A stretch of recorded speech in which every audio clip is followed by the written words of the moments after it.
ശരിയാ, വെള്ളം കൊണ്ട് നല്ലതാ, മുങ്ങിച്ചാവാൻ ലാസ്റ്റ് രക്ഷപ്പെടാം. ഇപ്പം ഒരു കുറച്ച് ആളുകളൊക്കെ നമ്മൾ തിരിച്ചറിയുന്നുണ്ട്. അതുകൊണ്ട് ഇപ്പൊ കോളേജിൽ അധികം നിൽക്കാൻ പറ്റുന്നില്ല. എന്നെ പറ്റി ഞാൻ എന്തെഴുതാനാ? ഹായ്, ചിച്ചു ആണ് കേട്ടോ.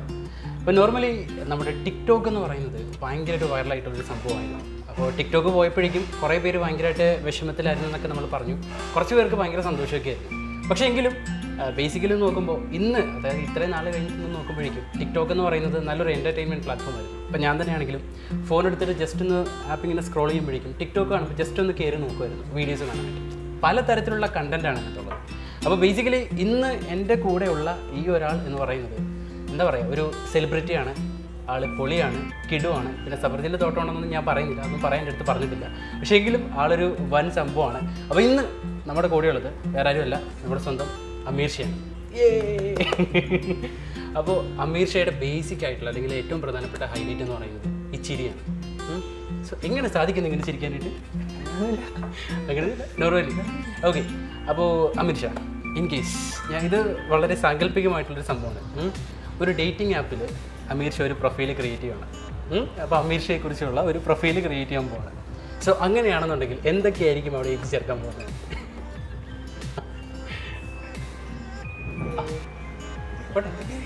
ഒരു സെൽഫ് ഇൻട്രോ എന്ന് പറയുമ്പോഴേക്കും അല്ലെങ്കിൽ എൻ്റെ പ്രൊഫൈൽ ഇങ്ങനെ ആയിരിക്കും, ഞാൻ ഇന്ന കാര്യങ്ങളൊക്കെ ആയിരിക്കും എന്നെക്കുറിച്ച് എഴുതാൻ പോകുന്നത്.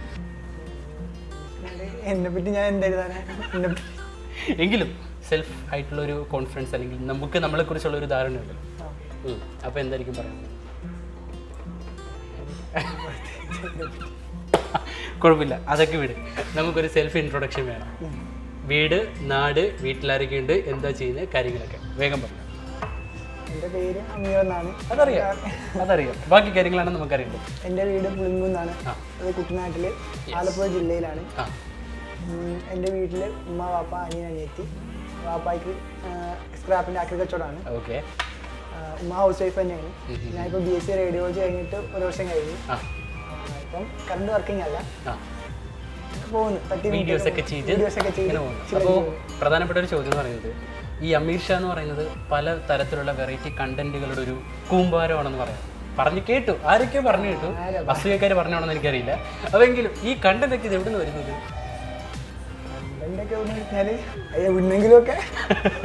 ഇങ്ങനെ തേടി പിടിച്ചെത്തും. സോ ഒരു കണ്ടന്റ് മനസ്സിലേക്ക് വന്നു കഴിഞ്ഞാൽ നോർമലി എന്താ ചെയ്യാറ്? എവിടെയെങ്കിലും നോട്ട് ചെയ്തു. ഓക്കെ. ദെൻ എന്നിട്ട് സമയം കിട്ടുന്നവരെ പതുക്കെ പതുക്കെ എന്തൊക്കെ ചേർക്കാൻ പറ്റുമെന്ന് അതുകൂടെ എഴുതി വെക്കും. എന്നിട്ടിരുന്ന് നൈസായിട്ടിരുന്ന് സമയം കിട്ടുമ്പോൾ എഴുതും. അങ്ങനെയാണ് സെറ്റാക്കി വെക്കുന്നത്. ഓക്കെ. സോ ഇപ്പോൾ നോർമലി 1-2 ഷോർട്ട് ഫിലിംസും കാര്യങ്ങളൊക്കെ സെറ്റായിക്കൊണ്ടിരിക്കുകയാണ് അല്ലേ? ഇപ്പോൾ ഫുൾ ടൈം ഷാ മീഡിയ യൂട്യൂബിൻ്റെ പുറകെയാണെന്ന് കേട്ടു. ഇപ്പം ഷാ മീഡിയയുടെ വർക്കിൻ്റെ കാര്യങ്ങളും തിരക്കൊക്കെ ആയിട്ടാണ്. ഓക്കെ. കൂടുതൽ ടൈം അതിനാണ് സ്പെൻഡ് ചെയ്യുന്നത്. നോർമലി എത്ര ടൈം സോഷ്യൽ മീഡിയയ്ക്ക് വേണ്ടി സ്പെൻഡ് ചെയ്യും? ഇപ്പം പ്രത്യേകിച്ച് വർക്കൊന്നും ഇല്ലാത്തതുകൊണ്ട് ഒരു ദിവസത്തിൻ്റെ പകുതിയും അതിൽ തന്നെയാണ് സ്പെൻഡ് ചെയ്യണത്. അപ്പോൾ ഈ പകുതി ടൈം ഈ സോഷ്യൽ മീഡിയയിൽ സ്പെൻഡ് ചെയ്യുമ്പോൾ ഉമ്മയും വാപ്പയൊക്കെ എന്താ പറയാറ്? പ്രത്യേകിച്ച് ഇപ്പം നമുക്ക് അവർ നോക്കുമ്പോൾ നമ്മുടെ സൈഡിൽ നിന്ന് ഏണിങ്സ് ഉണ്ടെങ്കിൽ കുഴപ്പമില്ലല്ലോ. ഇല്ല, ശരിയാണ്, അത് പോയിന്റാണ് കേട്ടോ. ജോലിയും കൊല്ലിയും വേണമെന്ന്. എന്നിട്ട് അപ്പം പിന്നെ നമുക്ക് അതിനെപ്പറ്റി വലിയ വറിയിടാവേണ്ട ആവശ്യമില്ല, അവർക്കും അതിനെപ്പറ്റി വറിയിടാവേണ്ട ആവശ്യമില്ല. ഒരു നല്ലൊരു സപ്പോർട്ട് നമ്മൾ കൊടുക്കുന്നുണ്ട്.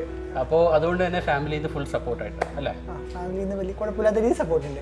എങ്കിലും ഈ പൊതുവേ പറയുന്നൊരു സംഭവം എന്ന് വെച്ചാൽ, ഈ നീയൊക്കെ ഈ വീഡിയോ ചെയ്ത് നടക്കാതെ അല്ലെങ്കിൽ വല്ല പണിക്കും പോടാ അല്ലെങ്കിൽ പഠിക്കണമെന്നൊക്കെ പറയുന്ന അമ്മാവന്മാരും അമ്മായിമാരെയൊക്കെ കാണേണ്ട ഒരു സിറ്റുവേഷൻ ആണല്ലോ ഇത്. സോ അങ്ങനെയുള്ള ആരെങ്കിലുമൊക്കെ അല്ല, ഇപ്പോൾ കറണ്ട് സിറ്റുവേഷനിൽ ആരാ പഠിക്കുവാനും പഠിക്കാനൊക്കെ പറയുന്നത്? ഇപ്പോൾ എല്ലാവരും ഫോണിൻ്റെ പുറകെയല്ലേ? ശരിയാണ്, എൻ്റെ ഭാഗത്ത് മിസ്റ്റേക്ക് ഉണ്ട്. ഓക്കെ. എല്ലാവരും ഓൾമോസ്റ്റ് എല്ലാവരും ഫോണിൻ്റെ പറയുന്നത് ശരിയാണ്. അപ്പോൾ ഈ ഒരു എന്താ പറയുക, ഇനിയിപ്പോൾ നമുക്ക് മിഷയുടെ വീഡിയോയുടെ കാര്യങ്ങളിലേക്ക് വരുമ്പോഴേ ഫ്രണ്ട്സിൻ്റെ ഭാഗത്തു നിന്നുള്ളൊരു നല്ല സപ്പോർട്ട് എല്ലാ വീഡിയോസിലും കാണാറുണ്ട്. അപ്പോൾ അമീർ ഷയെ സംബന്ധിച്ചിടത്തോളം ഫ്രണ്ട്ഷിപ്പിന് എത്രമാത്രം ഒരു പ്രാധാന്യം കൊടുക്കുന്ന ഒരാളാണ്? എന്നെ സംബന്ധിച്ചിടത്തോളം എൻ്റെ ഏകദേശം ഒരു 90% ഫ്രണ്ട്സ് തന്നെയാണ്. ഫാമിലി ഇല്ല എന്നല്ല, ഫാമിലി ഉണ്ട്. എന്നാലും എന്നെ ഡിപ്പെൻഡ് ചെയ്യുന്ന അല്ലെങ്കിൽ ഞാൻ എൻ്റെ ഒരു വെച്ചാൽ നമ്മളെന്നൊരു രീതിയിലുള്ള സപ്പോർട്ടും കൂടി നമ്മൾ സംരക്ഷിക്കുന്ന ഒരു കവചമല്ലേ, അത് ഈ ഫ്രണ്ട്സ് തന്നെയാണ്. കാരണം വെച്ചാൽ അവരുടെ സപ്പോർട്ടും അവരുമായിട്ട് ബന്ധപ്പെട്ടിട്ടുള്ള കാര്യങ്ങളും തന്നെയാണ് നമുക്ക് പലപ്പോഴും പല കാര്യങ്ങളും ചെയ്യാൻ മോട്ടിവേഷൻ തരുന്നത്. അപ്പോൾ അങ്ങനെ അവരുടെ സപ്പോർട്ട് കൊണ്ട് മാത്രമൊക്കെ തന്നെയാണ് നമ്മൾ ആരെങ്കിലും 10 പേരെങ്കിൽ 10 പേര് അറിയുന്നുണ്ടെങ്കിൽ ആളുകൾ തന്നെ ഭയങ്കര ഒരു സൈക്കോളജിക്കൽ ആയിട്ടുള്ള ഒരു അപ്രോച്ച് ആയിരുന്നു. കുഴപ്പമില്ല. സോ ഈ ബെസ്റ്റ് ഫ്രണ്ട്സ് എന്ന് പറയുമ്പോഴേക്കും നമ്മൾ എക്സ്പെക്ട് ചെയ്യുന്ന കുറച്ച് കാര്യങ്ങൾ, എൻ്റെ ഫ്രണ്ട് ഇങ്ങനെ ആയിരിക്കും, അല്ലെങ്കിൽ എൻ്റെ ഫ്രണ്ട് ഇങ്ങനെയൊക്കെ ചെയ്യണം എന്നൊക്കെ എനിക്ക് ഭയങ്കര ആഗ്രഹമുണ്ട് എന്നൊക്കെ നമ്മൾ പറയുന്നൊരു കാര്യം. സോ അങ്ങനെ അമീറിൻ്റെ വീട്ടിലെന്താ വിളിക്കുന്നത്? അമീർ തന്നെയാണ് വിളിക്കുന്നത് അല്ലേ? വേറെന്തോ വിളിക്കാറുണ്ടെന്ന് എനിക്ക് തോന്നുന്നു. ഉമ്മ ഇങ്ങനെ സ്നേഹം കൂടുമ്പോഴേക്കും എന്താ വിളിക്കാറ്? അത് പറയില്ല കേട്ടോ. അതെ, അമീറിന് ഈ ബെസ്റ്റ് ഫ്രണ്ട് എന്ന് പറയുമ്പോൾ അവർ ഇങ്ങനെയൊക്കെ ആയിക്കഴിഞ്ഞാൽ കൊള്ളാം, അല്ലെങ്കിൽ എൻ്റെ ഫ്രണ്ട്സ് എൻ്റെ അടുത്ത് ഇങ്ങനെ ആയിക്കഴിഞ്ഞാൽ എനിക്ക് ഭയങ്കര സന്തോഷമാണ് എന്ന് തോന്നുന്ന സംഭവം എന്തൊക്കെയാണ്?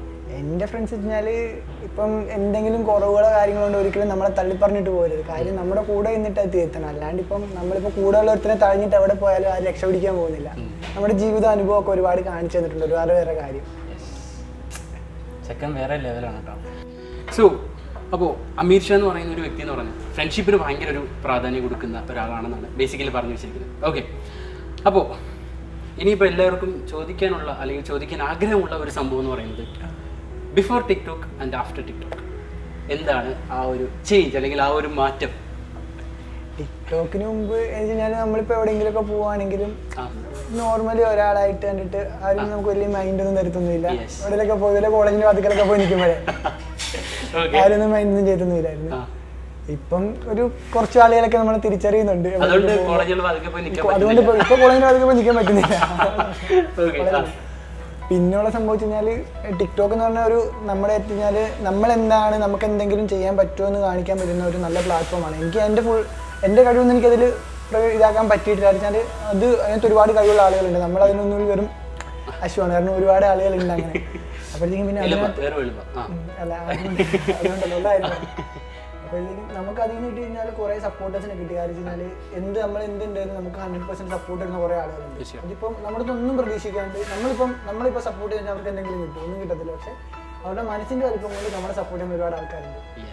അപ്പം അവരുടെ ഒരു സപ്പോർട്ട് കിട്ടി കഴിഞ്ഞാൽ അത്രയും ഏകദേശം ഒരുപാട് ആളുകൾ ഇപ്പോൾ കട്ടയ്ക്ക് സപ്പോർട്ട് ചെയ്യുന്നുണ്ട്. ഇപ്പോൾ എന്ത് പുതിയൊരു വർക്ക് വന്നാലോ പുതിയൊരു വന്നാലോ നമ്മൾ സ്വൈപ്പ് കിട്ടും എല്ലാം എന്ന് വെച്ച് കഴിഞ്ഞാൽ എക്സ്പെഷ്യലി ഒത്തിരി വെച്ച് കഴിഞ്ഞാൽ നമുക്ക് അത് ഈ ടിക്ടോക്കിൻ്റെ ബേസിൽ മാത്രം വന്ന ആളുകളാണ്. അപ്പം അത് നമ്മുടെ ഒന്നും പ്രതീക്ഷിക്കാണ്ട് നമ്മളെ നിരന്തരമായിട്ട് ഇങ്ങനെ സപ്പോർട്ട് ചെയ്ത് നമുക്ക് വേണ്ട മോട്ടിവേഷൻ കാര്യങ്ങൾ നിർത്തൽ അങ്ങനെ വരുന്ന ഒരുപാട് ആളുകളുണ്ട്. അതുപോലെ ഒത്തിരി പേര് നമ്മുടെ പ്രൊഫൈലിലും നമ്മുടെ പേരിലും നമ്മുടെ പിക്ചറിലും ഒക്കെ വാട്സപ്പ് ഡി പിയും അതുപോലെ ഇൻസ്റ്റ ഡി പി ഒക്കെ കാണുമ്പോഴത്തേക്കും വളരെ സന്തോഷമായി. ഇത്രയും പേര് നമ്മളെ സ്നേഹിക്കുന്നുണ്ടെന്ന് അങ്ങനത്തെ ഒരു ഇതെനിക്ക് ടിക്ടോക്ക് എന്നുള്ള ആപ്ലിക്കേഷനെ കൂടെ ലഭിച്ചു. ഓക്കെ, സോ ബിഫോർ ടിക്ടോക്ക് എന്ന് പറയുമ്പോൾ എനിക്ക് ബേസിക്കലി വന്നൊരു മാറ്റം എന്ന് പറയുന്നത് 2 പേര് അല്ലെങ്കിൽ 4 പേര് നമ്മളെ കാണുമ്പോൾ തിരിച്ചറിയുമ്പോൾ നമുക്കൊരു സന്തോഷമുണ്ട് അല്ലേ? അതാണ് ബേസിക്കലി വന്നിട്ടുള്ളൊരു ചേഞ്ച് എന്ന് പറയുന്നത്. ഓക്കെ, അമീറിന് ഒരു അനിയനും അനിയത്തിക്കും നല്ലൊരു ചേട്ടനാണോ?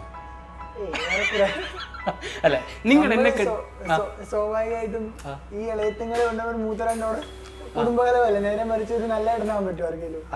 അതും ശരിയാണ്, വീട്ടിലൊരു ചേച്ചി ഉള്ളതുകൊണ്ട് എനിക്കറിയാം. ഓക്കെ, പോട്ടെ. അപ്പോൾ ഈ അനിയനും അനിയത്തിയുമായിട്ട് അമീർ എപ്പോഴും വഴക്കാണെന്ന് പറയുന്ന കേട്ടു, ശരിയാണോ? എപ്പോഴും വഴക്കൊന്നുമില്ല, നമുക്ക് നമ്മുടെ സ്വന്തം തോന്നിട്ട് നമുക്ക് എന്തെങ്കിലും കാണിക്കാൻ പറ്റത്തുള്ളൂ. ശരിയാണ്, അതൊരു പോയിന്റാണ് കേട്ടോ. അത് വീണ്ടും ഫിലോസഫിയുടെ ഒക്കെ അറ്റത്തേക്ക് എത്തിക്കൊണ്ടിരിക്കുകയാണ്, വേറെ ലെവലാണ്. എല്ലാ കാര്യങ്ങളും ഭയങ്കര സൈക്കോളജിക്കലായിട്ട് അല്ല ഫിലോസഫിക്കലായിട്ടാണ് കാണുന്നത് തോന്നുന്നു. ലൈഫിൽ അങ്ങനെയാണോ? ലൈഫിൽ ഫിലോസഫി ഒന്നും ഇല്ല. നോർമലി ഞാൻ ഇങ്ങനെയാണ്, പക്ഷെ ലൈഫിൽ അത്രയും ഫിലോസഫി ഞാൻ അടിക്കാറില്ല. ഓക്കെ, സോ വീട്ടുകാർ ഭയങ്കര സപ്പോർട്ടീവാണെന്ന് പറഞ്ഞു. അപ്പോൾ ഈ വീഡിയോസൊക്കെ കണ്ടിട്ട് ഇപ്പോൾ ഉമ്മയൊക്കെ വിളിച്ചിട്ട് മോൻ്റെ വീഡിയോ ഒക്കെ കണ്ടു അടിപൊളിയാണെന്നൊക്കെ ചുറ്റുള്ളവരൊക്കെ പറയുമ്പോഴേക്കും ഉണ്ടാവുന്നൊരു സംഭവം അല്ലേ? അല്ല, ഈ ഞാൻ ചോദിക്കട്ടെ, അപ്പോൾ ആ ഒരു സ്ഥലത്ത് നമ്മുടെ പുളുങ്ങുന്ന ഏരിയയിലും പിന്നെ വീട്ടിലൊക്കെ ചെറിയൊരു സെലിബ്രിറ്റി ആണെന്ന് പറഞ്ഞാൽ പുളുങ്ങുന്നിലൊക്കെ ഇപ്പോഴും ഞാൻ ക്രിക്കറ്റും കളിച്ച് തോട്ടിൽ ആ ഒരു പഴയ ചക്കന ഒരു മാറ്റമില്ലല്ലേ? അപ്പോൾ ഞാൻ ചോദിക്കട്ടെ, നീന്താ അറിയോ?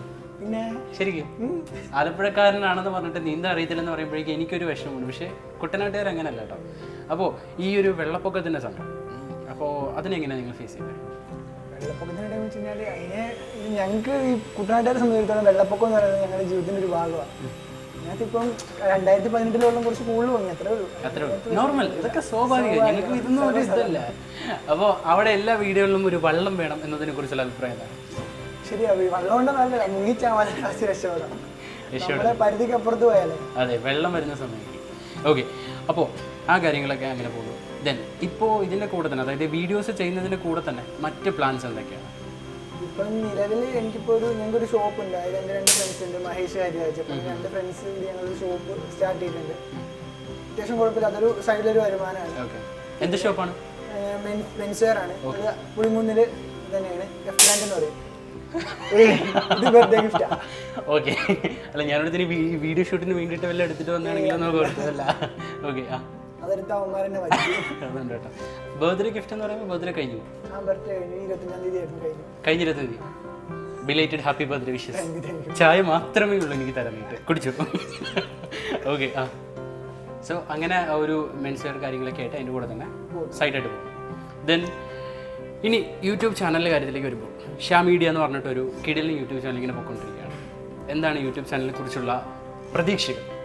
അപ്പോഴും പ്രതീക്ഷയാണ് നമുക്ക്. അപ്പോൾ അതിനകത്ത് റിലീസ് ചെയ്യാൻ കുറച്ച് വർക്കുകളുടെ പ്ലാൻ ഉണ്ട്. പക്ഷേ നമ്മളെ തന്നെ ഞെട്ടിച്ച് കളഞ്ഞ അതിൻ്റെ റീച്ചും കാര്യങ്ങളൊക്കെ നമ്മൾ അത്രയൊന്നും എക്സ്പെക്ട് ചെയ്തിട്ടല്ല അങ്ങനത്തെ വർക്ക് കിട്ടുന്ന റിലീസ് ചെയ്തു. ഒരുപാട് പേര് മാരക സപ്പോർട്ടായിരുന്നു, പറയാതിരിക്കാൻ വയ്യ. ആക്ച്വലി എന്ത് പറയണ്ടേ, നമ്മുടെ ലെവലിൽ നിന്ന് അതിനേക്കാൾ അപ്പുറത്തേക്കൊരു ചേഞ്ചാണ്. നമ്മൾ എക്സ്പെക്ട് ചെയ്യുന്നതിന് അപ്പുറത്താണ് ബാക്കിയുള്ള ആളുകൾ നമുക്ക് സപ്പോർട്ട് തരുന്നത്.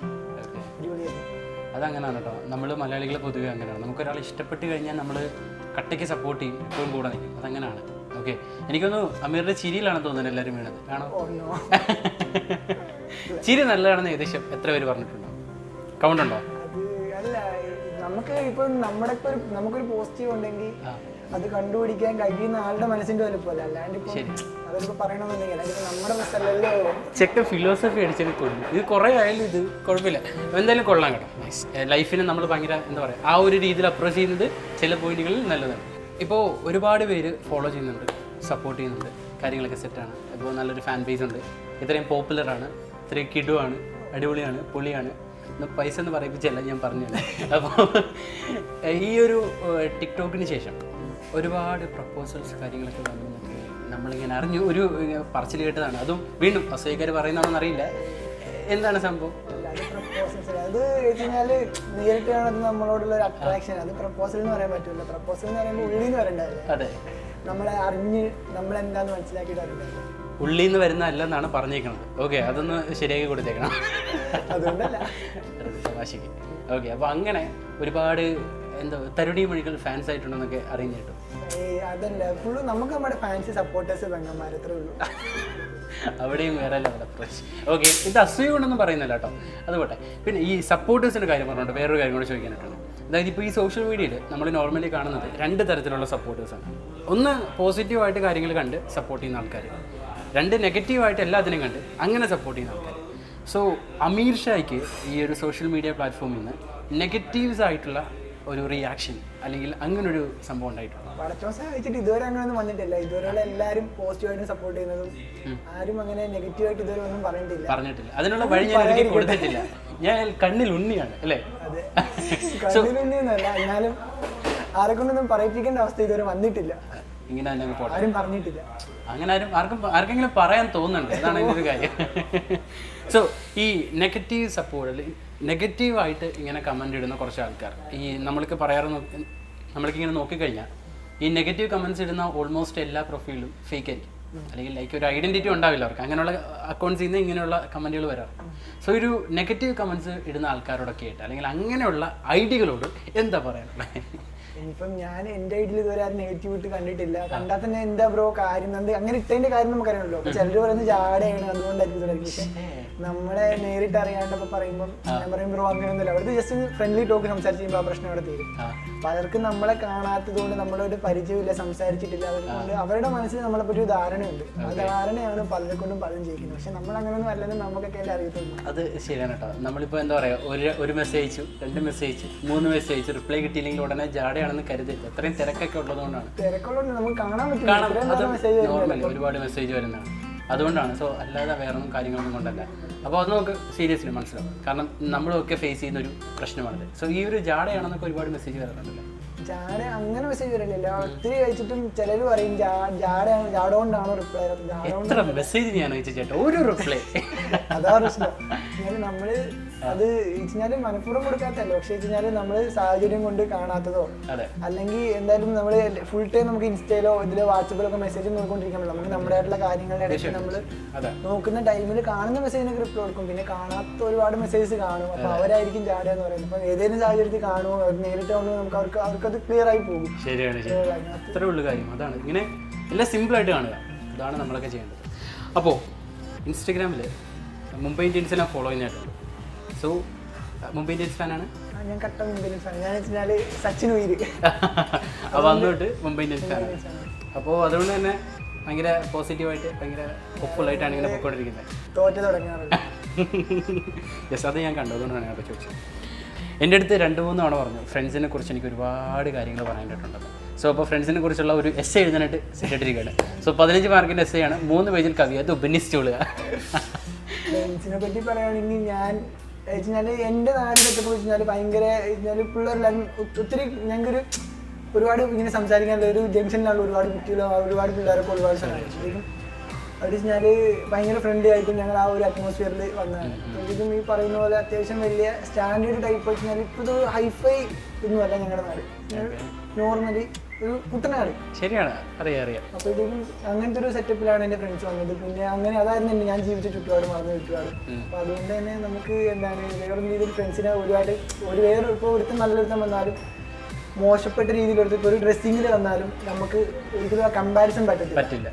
അപ്പോൾ അന്നുള്ള ഫ്രണ്ട്സ് തന്നെ ഇന്നും എൻ്റെ കൂടെ ഉണ്ട്. വെച്ചാൽ പിന്നെ എൻ്റെ MK ബ്രദേഴ്സ്. അപ്പോൾ അതായത് ഇപ്പം നിലവിൽ കൈഫ്, നബ്രാസ്, ഷാദു, ഹസേർ, ഹബീബ്, മുനീർ ചപ്പി. മുനീർ ചപ്പി അങ്ങനെ പറയാൻ. പിന്നെ റസീം, ഫഹദ്, പിന്നെ ഞങ്ങൾക്ക് കുറേ പിള്ളേരുണ്ട്. ആരെങ്കിലും പേര് വിട്ടുകൊണ്ടോ നോക്കണം. പിന്നെ അവസാനം എൻ്റെ അടുത്ത് വരാതെ പറഞ്ഞിട്ട് കാര്യമില്ല. പറഞ്ഞു തരാം. കൈഫ്, നബ്രാസ്, മുനീർ ചപ്പി, ഷാദു, ഹസേർ, ഹബീബ്, റസീം, ഫഹദ്. 8 പേര്. 9 പേര് ഇവിടുന്ന് എണ്ണം പഠിച്ചത്. ഓക്കെ, 9 പേര് സമ്മതിച്ചു. ബാക്കി ഇതാണ് എൻ്റെ വെച്ചാൽ ഞങ്ങളുടെ ഇതിൻ്റെ സോഷ്യൽ മീഡിയ ഗ്രൂ. ഓക്കെ. പിന്നെ നമ്മുടെ ഫ്രണ്ട്സ് എന്ന് പറയുമ്പം വെച്ചാൽ കുഞ്ഞുനാൾ തൊട്ടേ വെച്ചാൽ നമ്മുടെ ഒരു നിഴൽ പോലെ കൂടെ എടുക്കുന്ന മഹേഷ് എന്ന് പറയുന്ന ഫ്രണ്ട് ഉണ്ട്. പിന്നെ ഹരിയെ ഞാൻ അടുത്താണ് പരിചയപ്പെട്ടത്. അപ്പോൾ അടുത്ത് പരിചയം മീൻസ് ഞങ്ങൾ ഒരുമിച്ച് പഠിച്ചായിരുന്നു. പിന്നെ ഒരു ആഫ്റ്റർ എ ലോങ് ടൈമാണ് ഇതായത്.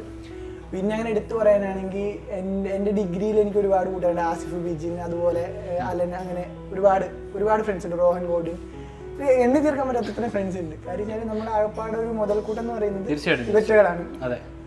അതുകൊണ്ട് ഇവരെ പറ്റി പറയാൻ തീരത്തില്ല. അടുത്ത അതുണ്ട്. പക്ഷേ ഒരു കാര്യം എനിക്ക് പറയാൻ എന്താണെന്ന് വെച്ച് കഴിഞ്ഞാൽ ഈ കുട്ടനാട്ടിലുള്ള അല്ലെങ്കിൽ നമ്മൾ കണ്ടുവരുന്ന വളരെ പ്രധാനപ്പെട്ട ഒരു കാര്യമാണ്. പല പോയിന്റുകളുണ്ടാവും. അവിടേക്ക് നിങ്ങളിങ്ങനെ കൂട്ടം കൂട്ടിയിരുന്ന് സംസാരിക്കുക, കഥ പറയുക എന്നൊക്കെ പറയുമ്പോഴേക്കും ഇപ്പം ഞാൻ സത്യം പറഞ്ഞാൽ വളർന്നൊക്കെ ഒരു കൈൻഡ് ഓഫ് ടൗൺ ഏരിയയാണ്. ഒരു ഗ്രാമപ്രദേശത്ത് താമസിക്കണമെന്നാണ് സ്റ്റിൽ ഇപ്പോഴും എനിക്ക് ആഗ്രഹം. പക്ഷേ അമ്മയുടെ വീട് അവിടെ ആയതുകൊണ്ട് അങ്ങനെ പോകുമ്പോഴേക്കും കാണുന്ന അല്ലെങ്കിൽ ഈ അവധിക്കാലം വരുമ്പോഴേക്കും ഉണ്ടായിട്ടുള്ളൊരു എക്സ്പീരിയൻസ് ഉള്ളൂ. അപ്പോൾ ആ ഒരു കാര്യത്തിൽ എനിക്ക് കുട്ടനാട്ടിലുള്ള കൂട്ടുകാരന്മാരോട് അല്ലെങ്കിൽ അവിടെയുള്ള ഫ്രണ്ട്ഷിപ്പ് ഗ്യാങ്ങുകളോട് ഭയങ്കര ഒരു അസൂയുണ്ട്. സോ നിങ്ങളൊക്കെ ഭയങ്കര ഭാഗ്യം ചെയ്ത ആൾക്കാരാണ്. അതൊരു വല്ലാത്ത പോയിന്റാണ്. ഓക്കെ, സോ ഫ്രണ്ട്ഷിപ്പാണ്, ഫ്രണ്ട്സാണ് ഏറ്റവും മെയിൻ ആയിട്ടുള്ള ഒരു സംഭവം. അവരാണ് ഇത്രയും ബാക്ക് ബോൺ ആയിട്ട് സപ്പോർട്ട് ചെയ്യുന്നത്. അതെ, അതാണ് ഫ്രണ്ട്ഷിപ്പ് എന്ന് പറഞ്ഞു കഴിഞ്ഞാൽ പിന്നെ ഫാമിലിയാണ്. നമ്മുടെ വീട്ടിൽ നമ്മൾ കഴിഞ്ഞാൽ പിന്നെ അടുത്ത സ്ഥാനം നമ്മുടെ ഫ്രണ്ട്സിനാണ്. നമുക്ക് കഴിക്കാനില്ലെങ്കിൽ അവർ കൃത്യമായിട്ട് കഴിച്ചോളൂ. വീട്ടിൽ എന്തുണ്ടെങ്കിലും അത് മണത്തറിഞ്ഞ് വരുന്ന കുറച്ച് ഫ്രണ്ട്സ് എനിക്കുണ്ട്. അതെ, അപ്പോൾ അങ്ങനെയൊക്കെ. സോ ഇനി നാളെ അല്ലെങ്കിൽ ഒരു 10 വർഷം കഴിഞ്ഞാൽ അല്ലെങ്കിൽ ഒരു 5 വർഷം കഴിഞ്ഞാൽ അമീർ ഷാ എന്ന് പറയുന്ന ആൾ ഇന്നതായിരിക്കും എന്ന് പറഞ്ഞു കഴിഞ്ഞാൽ എന്തായിരിക്കും? ഒന്നും ആയിരിക്കത്തില്ല. നമ്മളാവുന്നതും നമ്മളെന്തേലും എല്ലാം ഒരു വിധിയും ഭാഗ്യവും. വീണ്ടും ഫിലോസഫി അടിക്കരുത്. സീരിയസ് ആയിട്ട് പറഞ്ഞാൽ നമുക്കൊരു വിധി, ഭാഗ്യം, അതിന്റെ പിന്നെ ഇപ്പോളെ സപ്പോർട്ടേഴ്സ് അതുപോലെ ലാസ്റ്റ് വരെ ഉണ്ടെങ്കിൽ നമുക്ക് എന്തെങ്കിലും ഒക്കെ ഇപ്പൊ ഈ 10 പേര് അറിഞ്ഞ് 100 ആവണമെന്നുണ്ട് ഇവരെന്നെ വിചാരിക്കണ്ടേ. നമ്മൾ മാത്രം വിചാരിച്ചിട്ട് കാര്യമില്ലല്ലോ. വിധിച്ചാവും. എങ്കിലും എനിക്ക് ഇന്നതായാൽ കൊള്ളാം എന്നൊരാഗ്രഹം. ലൈക്ക് ഒരു IAS ഓഫീസർ, IPS കൊച്ചിയിലെ ഡോക്ടർ എന്ന് പറഞ്ഞതിനാണ് റേഡിയോഗ്രാഫറിൽ ആവാൻ പറ്റി. ഓക്കെ, അപ്പൊ ഞാൻ പിന്നെ കൂടുതലൊന്നും പറയുന്നു. ഓക്കെ, അപ്പൊ ഇങ്ങനെയൊക്കെ അങ്ങ് പോയാൽ മതി. സെറ്റിൽ ആവണം. അതായത് എനിക്ക് വെച്ചാല് വല്ലവന്റെ കീഴിൽ പണിയെടുക്കുന്നതിന് നമ്മൾ സ്വന്തമായിട്ട് എന്തെങ്കിലും ചെയ്യുന്നല്ലേ പോയിന്റാണ്. കൃത്യമായിട്ട് സമയം നോക്കി ചെല്ലണ്ട. തോന്നുമ്പോ ലീവ് എടുക്കാം. എത്ര വേണമെങ്കിലും പൈസ നോക്കി പഞ്ചിങ് ഇല്ല. വേറെ എന്ത് വേണം? സ്വന്തം ബിസിനസ് ചെയ്യുന്നവരൊക്കെ ഹെവിയാണ് കേട്ടോ. ഇതെൻ്റെ കമ്പനിയുടെ ഓർഡർ കാണുവാണെന്നുണ്ടെങ്കിൽ ഞാൻ വെറുതെ പറഞ്ഞാണ്, ഇതിനു വേണ്ടി മാത്രം പറഞ്ഞാണ് കേട്ടോ. അല്ല, നമ്മൾ വർക്ക് ചെയ്യുമ്പോഴേക്കും നമ്മൾ ആ കാര്യം. അപ്പോൾ ഇനി ചായ കുടിക്കും കേട്ടോ. നല്ലൊരു കിടിന് ചായയൊക്കെ വന്നിരിക്കുന്നുണ്ട്. സെറ്റാണെന്ന് തോന്നുന്നു. ഷുഗർ? അതെ. ചായ ഉണ്ടാക്കാറിയോ? ഇതൊന്നും എൻ്റെ പണിയല്ല. ഈ ഒരു ലോക്ക്ഡൗൺ ടൈമിൽ ഒരു 4-5 മാസം എന്തായാലും നമ്മുടെ വീട്ടിൽ പുറത്തൊന്നും ഇറങ്ങാൻ പറ്റത്തില്ല. സോ ഈ ടൈമിൽ പുറത്തെങ്കിലും ഫ്രണ്ട്സിനെ കാണാൻ കാണില്ലെന്നാണ് വിശ്വാസം. അപ്പോൾ എന്തായിരുന്നു പരിപാടി? ഫ്രണ്ട്സിനെ കാണാൻ പറ്റാതിരിക്കുന്നില്ല, ഒളിച്ചും പാത്തും ഒക്കെ എല്ലാം വരുമായിരുന്നു. പിന്നെ വെച്ചാൽ മെയിൻ പരാതി വെച്ചാൽ ഇന്ന് ഓരോ ആ സമയത്ത് നമ്മൾ വെറുതെ ഇരിക്കുമ്പോൾ ഒത്തിരി ത്രെഡും കണ്ടന്റും ഒക്കെ നമ്മുടെ മനസ്സിൽ വരും. എല്ലാവരും ഇന്ന് കുറച്ചൊക്കെ എഴുതി വെച്ചിട്ടുണ്ട് നമുക്ക് അടുത്തടുത്ത വർക്കുകൾ ഇറക്കാൻ വേണ്ടിയിട്ട്. മുമ്പത്തെ ഇന്റർവ്യൂല് പറഞ്ഞാണ് നല്ലൊരു വർക്ക്, ഒരു ബ്ലാസ്റ്റ് ആയിഷ, അതാണ് ഇപ്പോൾ നമ്മുടെ അടുത്ത എയിം, മെയിൻ എയിം. അപ്പൊ അതൊന്ന് വേറൊരു വർക്കിന്റെ ഇതാണ്. അപ്പൊ ഞങ്ങൾ റീസെന്റ് ചെയ്ത ഒരു വർക്ക് വെച്ചാൽ ഉമ്മാണ്, അത് ചെയ്ത് കയ്യിരിപ്പുണ്ട്. അപ്പോഴത്തേക്ക് അത് അതിന്റെ റിലീസിംഗ് ഡേറ്റ് ഫിക്സ് ചെയ്തിട്ടില്ല. അതിന്റെ ശകലം കുറച്ച് പരിപാടികളുണ്ട്, അതിലാണത്. പിന്നെ അത് കഴിഞ്ഞിട്ടൊരു ആയിഷ വർക്ക്. പിന്നിപ്പം അടുത്ത് വുഡ് പെക്കറുമായിട്ട് കൊളാബറേറ്റ് ചെയ്തിട്ട് ഒരു വർക്ക് കൂടെ ഞങ്ങൾ പ്ലാൻ ചെയ്യുന്നുണ്ട്. അപ്പം ഇപ്പോൾ ഓൾറെഡി 2 വർക്കും ഇൻ അസോസിയേറ്റ് വുഡ് പെക്കറാണ്. അപ്പോൾ അങ്ങനെ കുഴപ്പമില്ല, പ്ലാനിങ്ങുകളുണ്ട്, പ്ലാനിങ്ങുകളുടെ മേൽ പോകുന്നു. എന്ത് ചെയ്താലും നമ്മൾ പ്ലാൻ ചെയ്തിട്ട് വേണം ചെയ്യാനായിട്ട് അല്ലേ? അപ്പോൾ ഈ പ്ലാനിങ് ഒക്കെ കൃത്യമായിട്ടൊക്കെ നടക്കട്ടെ. ദെൻ സിനിമ ഒരു ഡ്രീമാണ്. എല്ലാവരും ഇപ്പോൾ സ്വാഭാവികമായിട്ടും എല്ലാവരുടെയും ഒരു ഡ്രീമാണല്ലോ സിനിമ. സപ്പോസ് ദെയർഫോർ നമുക്കും എനിക്കും എൻ്റെയും ഡ്രീമാണ്. അതെ, എല്ലാവരുടെയും സ്വപ്നമാണ്. അതുകൊണ്ട് എൻ്റെ സ്വപ്നമാണ്, അല്ലാതെ എൻ്റെ മാത്രം സ്വപ്നമല്ലല്ലോ അല്ലേ? ഒരുപാട് ആളുകൾ ആഗ്രഹിക്കുന്ന കാര്യമല്ല. ഓക്കെ, ഏറ്റവും ഇഷ്ടപ്പെട്ട നടി? Usual question, cliché question. എനിക്ക് ഏറ്റവും ഇഷ്ടപ്പെട്ട നടന്ന് പറയാനായിട്ട് എനിക്ക് ദുൽഖറിനെ ഭയങ്കര ഇഷ്ടമാണ്. ദുൽഖർ സൽമാൻ, ഓക്കെ, കട്ട ദുൽഖർ ഫാനാണ്. പിന്നെ പറയുകയാണെങ്കിൽ പിന്നെ വിജയ് ദേവർകൊണ്ട, അത്രയൊക്കെ ഉള്ളൂ. അങ്ങനെയൊക്കെ അങ്ങ് പോകുന്നുള്ളൂ. ഇഷ്ടപ്പെട്ട നടിയുടെ കാര്യം പറഞ്ഞില്ലേ? എനിക്ക് അങ്ങനെ ഇഷ്ടപ്പെട്ട നടി എന്ന് പറയാൻ നമ്മുടെ പണ്ട് നമിത പ്രമോദ് ഇല്ലേ, സൗണ്ട് നോമ്പൊക്കെ ഇറങ്ങിയ സമയത്ത് നമിത പ്രമോദിനെ ഭയങ്കര ഇഷ്ടമായിരുന്നു. നമിത പ്രമോദിന്റെ പടമൊന്നും വലിയായിട്ട് ഇറങ്ങാത്തതുകൊണ്ട് കുഴപ്പമില്ല, നമിത പ്രമോദിനെ ഇഷ്ടമാണ്. പിന്നെ ഈ ഒരു ടിക്ടോക്കേഴ്സിൻ്റെ കാര്യമാണെന്നുണ്ടെങ്കിലും ഇപ്പോൾ റീൽസ് വീഡിയോ ചെയ്യുന്ന ഒരുപാട് പേരുടെ കാര്യമാണെന്നുണ്ടെങ്കിലും നോർമലി ഇവരെയൊക്കെ എടുത്ത് നോക്കിക്കഴിഞ്ഞാൽ മെയിനായിട്ട് നമ്മൾ കാണുന്നത് എല്ലാവർക്കും മുടി എന്ന് പറയുന്ന ഒരു മെയിൻ ഹൈലൈറ്റ് ആണ് പൊതുവെ അല്ലേ? മുടി അത്യാവശ്യം നന്നായിട്ട് വളർത്തിയിട്ടുണ്ട് എല്ലാവരും. സോ അത് നിങ്ങളുടെ ഇടയിൽ എന്തെങ്കിലും ട്രേഡ് മാർക്കാണോ അതോ അങ്ങനെ ആവണം എന്നെന്തെങ്കിലും ഉണ്ടോ? അങ്ങനെ എന്തെങ്കിലും സംഭവം? നമ്മുടെ തലയിലിരിക്കുന്ന മുടിയല്ലേ, അത് വളരണ്ടേ, അതുകൊണ്ട് മാത്രമല്ല. പിന്നെ നമുക്ക് ഒരു ക്യാമിലൊരു ഫേസ്, നമുക്കൊരു അത്യാവശ്യം ഒരു പെർഫെക്റ്റ് ഫേസ് കിട്ടണമെന്നുണ്ടെങ്കിൽ അതിനകത്ത് നമ്മുടെ മുടി മസ്റ്റാ. പിന്നെ അപ്പൊ അതുകൂടെ ആകുമ്പോൾ കുറച്ചും കൂടെ ബെറ്റർ ആയിരിക്കുമല്ലോ. മുടി മുഖ്യം വെക്കില്ലേ? ഓക്കെ, അതാണ് സംഭവം. ഈ മുടിയിൽ എന്താണ് ചെയ്യാറ്? മുടി ഇങ്ങനെ തഴച്ചു വളരാനായിട്ട്? കണ്ണു വെച്ചല്ല കേട്ടോ, തഴച്ചു വളരാൻ. എൻ്റെ മുടി അത്ര വലിയ മുടിയൊന്നും അല്ല, എന്നാലും പിന്നെ ഇടയ്ക്ക് സ്പാ ചെയ്ത് കൊടുക്കും, സ്മൂത്തനിങ് ചെയ്യും, അതുകൊണ്ടൊക്കെ ഇങ്ങനെ സെറ്റായിട്ട്. പിന്നെ ഈ ടിക്ടോക്ക് വന്നപ്പോഴാണെങ്കിലും ടിക്ടോക്ക് പ്രമുഖർ എന്നൊക്കെ പറഞ്ഞിട്ടൊരു കാറ്റഗറി അല്ലെങ്കിൽ പുതിയൊരു ഗ്രൂപ്പ് ഓഫ് ആളുകൾ വന്നിട്ടുണ്ട്. അത് പക്ഷേ ഒരു നെഗറ്റീവായിട്ട് പറഞ്ഞാൽ ഭയങ്കര പോസിറ്റീവായിട്ട്. കാരണം സപ്പോർട്ട്, ഇപ്പോൾ നമുക്കൊരു പുതിയൊരു ഫ്രണ്ട്ഷിപ്പ് ഗ്യാങ് ഉണ്ടാവുക, ഒരു ഗ്രൂപ്പ് ഉണ്ടാവുക, നമുക്ക് ഇഷ്ടമുള്ള കുറച്ച് ആളുകൾ ഉണ്ടാവുക. അപ്പോൾ അറ്റ്ലീസ്റ്റ് നമുക്ക് ഒരു പരിചയമില്ലാത്ത ഒരാളാണെന്നുണ്ടെങ്കിലും നമ്മളിന്ന് ജസ്റ്റ് ചിരിപ്പിക്കാനായിട്ട് അവർക്ക് പറ്റിക്കഴിഞ്ഞാൽ വിച്ച് ഈസ് സംതിങ് ഗ്രേറ്റ് അല്ലേ? അപ്പോൾ അതുകൊണ്ട് ടിക്ടോക്കിൽ ഇപ്പോൾ നമ്മൾ ടിക്ടോക്കിലല്ല, യൂട്യൂബിലല്ല, ഇൻസ്റ്റഗ്രാമിലല്ല, എവിടെയാണെങ്കിലും കാണുന്ന ഒരു വീഡിയോ അല്ലെങ്കിൽ ഒരാൾക്ക് നമ്മൾ ചിരിപ്പിക്കാനായിട്ടുള്ള എന്തെങ്കിലും ഒരു ചെറിയ കണ്ടന്റ് ഉണ്ടെന്നുണ്ടെങ്കിൽ നമ്മൾ ഭയങ്കര ഹാപ്പിയാണ്. സോ ഈ ഒരു ഗ്രൂപ്പ് ക്രിയേറ്റ് ചെയ്യപ്പെട്ടിട്ടുണ്ട് അല്ലെങ്കിൽ ഉണ്ടായിട്ടുണ്ട് ടിക്ടോക്ക് കുറച്ച് അല്ലേ ഗ്രൂപ്പുകൾ, പിന്നെ കൂടിച്ചേരലുകൾ, ടിക്ടോക്ക് കൂട്ടായ്മകൾ ഒക്കെ ഉണ്ടായിട്ടുണ്ട്. ഞാൻ ഇതുവരെ മീറ്റപ്പ് അങ്ങനെയുള്ളതൊന്നും ഇതുവരെയും പോയിട്ടില്ല. എന്തോ നമുക്ക് പോകാൻ അങ്ങനെ തോന്നില്ല, അതുകൊണ്ട് തോന്നിയിട്ടില്ല. അതെന്താ തോന്നാത്ത? അങ്ങനെ അറിയത്തില്ല നമുക്ക്. എനിക്ക് ഇന്ത്യയിലായിട്ട് മീറ്റ് ചെയ്യേണ്ട ഇവിടുന്ന് നേരെ വീട്ടിൽ നിന്ന് ഒരു 13 കിലോമീറ്റർ നമ്മുടെ പിള്ളേരുടെ അടുത്ത് വരിക, ഒരു 3 വീഡിയോ ഡെയിലി ന്യൂസ് അപ്ലോഡ് ചെയ്യുക, സമാധാനം, സന്തോഷം.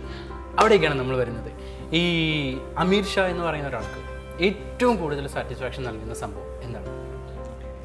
ഏറ്റവും കൂടുതൽ എനിക്ക് വെച്ചാൽ ഒരു ദിവസം ഒരു 1.5 മണിക്കൂറെങ്കിലും കുറച്ച് പിള്ളേരായിട്ട് എവിടെയെങ്കിലും പോയിരിക്കുക, അതാണ് സംഭവം. അത്രേ ഉള്ളൂ.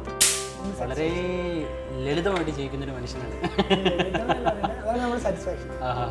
ചൂണ്ടിയിടാനൊക്കെ പോറുണ്ട്? പണ്ട് പോയിരുന്നു, ഇപ്പം വലിയായിട്ട് പോലൊന്നുമില്ല. അതെന്തിട്ട്? ഇപ്പൊ ലോക്ക്ഡൌൺ ഒക്കെ അല്ലേ, അതുകൊണ്ട് പോറും. ചൂണ്ടിയിടാനൊക്കെ പോട്ടെ, ഓക്കെ, അതിനോടുള്ളൊരു താല്പര്യം.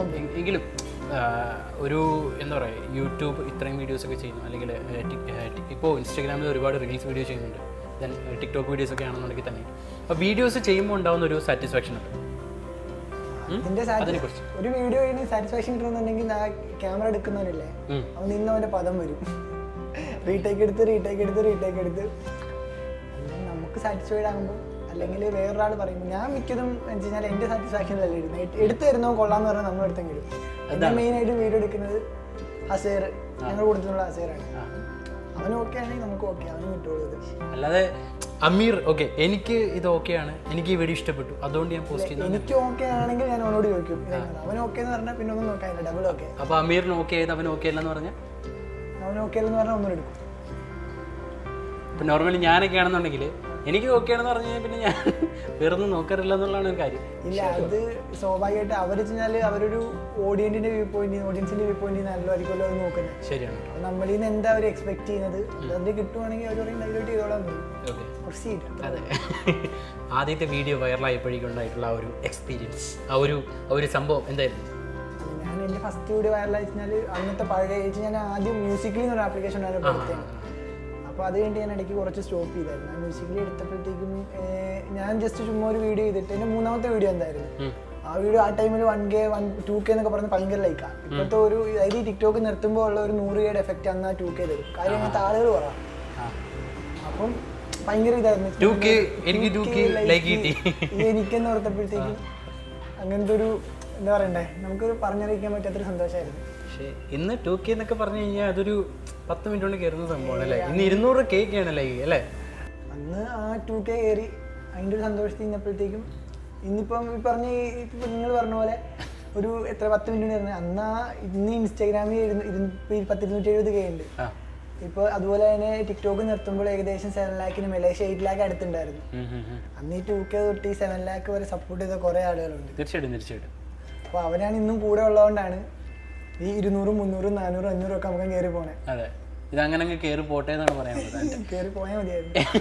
അതൊക്കെ ഉറപ്പായിട്ടും കയറി പോകും. പിന്നെ ഈ ഒരു ചാനൽ ഷാമീഡിയ അതൊരു 1 മില്യണിലേക്ക് എത്തുന്ന ഒരു ഡ്രീമൊക്കെ ഉണ്ടല്ലോ അല്ലേ? 1 മില്യൺ ഒക്കെ എന്ന് പറഞ്ഞാൽ ചെറിയൊരു നമ്പറാണ്, അതിലും കൂടുതലൊക്കെ പോകണം നമുക്ക്. സോ ആ ഒരു 1 മില്യൺ എത്തുന്ന ആ ഒരു പോയിന്റിനെ കുറിച്ച് സ്വപ്നം കാണുന്നുണ്ടോ?